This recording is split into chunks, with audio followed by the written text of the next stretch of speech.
Oliver and Ethan fidgeted with excitement as they boarded Oliver's grandpa's private jet. The sleek aircraft gleamed under the sun, promising an adventure unlike any other. Grandpa, a seasoned pilot with a twinkle in his eye, greeted them warmly as they settled into their plush seats. "Are you ready for the aviation journey of a lifetime, boys?" Grandpa's voice boomed over the hum of the engines. Oliver nodded eagerly. "Absolutely, Grandpa. Where are we headed first?" Grandpa chuckled. "We'll be soaring through the skies of Canada, visiting some of the most breathtaking sights our country has to offer. First stop, Quebec." As the jet ascended into the azure sky, Oliver and Ethan pressed their faces against the windows, marvelling at the vastness below. Oliver and Ethan marvelled at the rugged coastline and picturesque landscapes below. Grandpa pointed out the iconic Perce Rock and said, "This is a stunning natural limestone arch. It is one of the world's largest natural arches located in water and is recognised as a geologically and historically significant icon of Quebec." As they flew over Canyon Sainte-Anne and Parc National Mont-Mégantic, "These places are like a treasure trove of natural beauty," Ethan remarked, his eyes shining with admiration. Entering Ontario, the landscape transformed once again, revealing the stunning beauty of Flowerpot Island and the sleeping giant provincial park. Grandpa shared stories of the region's rich history, including the awe-inspiring power of Niagara Falls and Nikola Tesla's groundbreaking work on hydroelectricity. "Niagara Falls generates enough electricity to power millions of homes," Grandpa explained, his voice filled with pride. "It's a testament to the power of innovation and human ingenuity. We must never take these wonders for granted," Grandpa reminded them. "They are a source of inspiration and innovation for generations to come." As they crossed into Manitoba, the sight of Quasichouan Falls thundering into the Hudson Bay left Oliver and Ethan speechless. "Did you know, boys, that Manitoba is home to the world's largest beluga whale population?" Grandpa asked, his eyes twinkling with excitement. Grandpa spoke of the crucial role the Hudson Bay played in shaping Canada's history, its waters once teeming with life and trade. While the jet flew past the immense wilds of Manitoba, Oliver and Ethan gazed in wonder at the intermingling of forests and lakes below.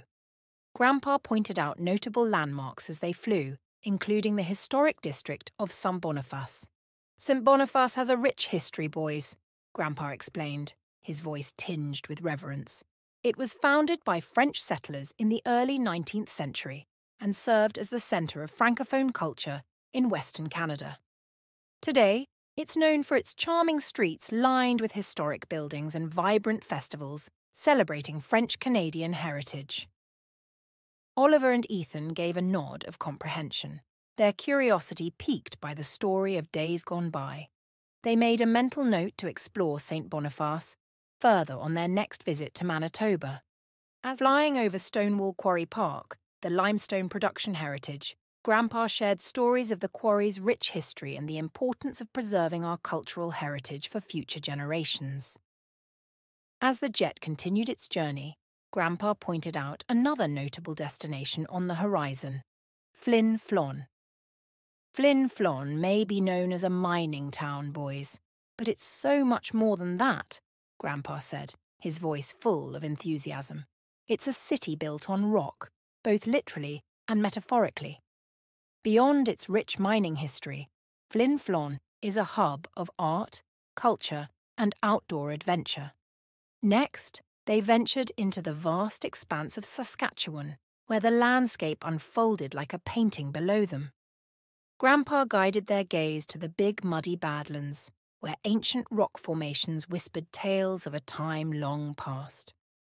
The shimmering gem lakes sparkled like jewels in the sunlight, while the sprawling Athabasca sand dunes stood as a testament to the Earth's ever-changing landscape. "These sand dunes are thousands of years old," Grandpa explained, "formed by the relentless forces of nature. It's a reminder that we must cherish and protect our environment for generations to come." As they headed further to Alberta, They flew over the Buffalo Jump and Turtle Mountain. Grandpa recounted the tragic history of the disappeared city, buried beneath its rubble.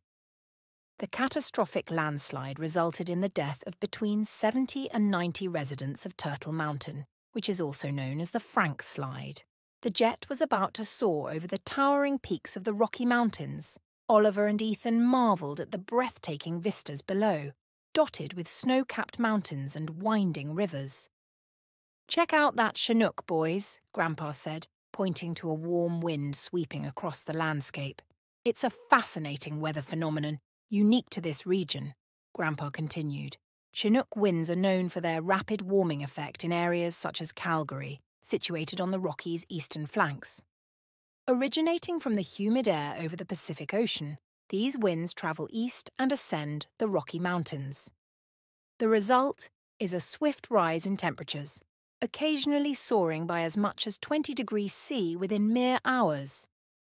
This swift warming can dissolve snow swiftly, transforming snow accumulations into water and offering a brief relief from the chilly winter climate. Due to their capacity to expedite the disappearance of snow, these winds have earned the moniker snow eaters. Ethan nodded in fascination. "We've read about Chinooks in school, but seeing one in person is incredible." Finally, the jet arrived in British Columbia. "Look, Ethan, that's Waukpash Canyon down there," Oliver exclaimed, pointing excitedly. Ethan gasped as he caught sight of the majestic canyon. "Wow, it's incredible. And over there, Hunland Falls." The rugged landscape of British Columbia unfolded before them, with towering mountains and lush forests stretching as far as the eye could see. Grandpa nodded in approval. Yes, British Columbia is home to some of the most spectacular natural wonders in the world. And let's not forget the Chiwot giant, one of the largest Sitka spruce trees on the planet. As the jet continued its journey eastward, the boys, exhausted from the excitement of the day, eventually drifted off to sleep. Grandpa, ever the master of surprises, smiled to himself as he watched them slumber peacefully in their seats. He knew that their adventure was far from over. With a mischievous twinkle in his eye, Grandpa adjusted the course of the jet, steering it towards the picturesque town of Whistler. Nestled amidst the majestic peaks of the coast mountains, Whistler was renowned not only for its world-class skiing, but also for its ideal location for viewing the dancing northern lights. As they soared through the night sky, Grandpa marvelled at the beauty of the stars above, their brilliance reflected in the shimmering lakes below. Whistler's location, far from the city lights and pollution, made it the perfect spot for witnessing the aurora borealis in all its glory. Finally, Grandpa gently roused Oliver and Ethan from their slumber. "Wake up, boys," he whispered, his voice filled with excitement. "We've arrived in Whistler." Rubbing the sleep from their eyes, Oliver and Ethan peered out the windows and gasped in awe.